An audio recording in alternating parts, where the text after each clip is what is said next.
Alam niyo yung feeling na maluluwa ka na ng bigla. Tapos tuluyan ka na maiiyak. Tuwing maiisip mo yung sitwasyon ng buhay mo.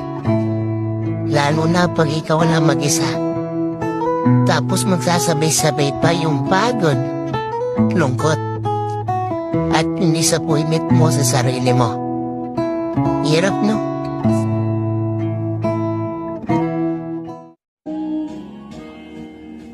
Love me for who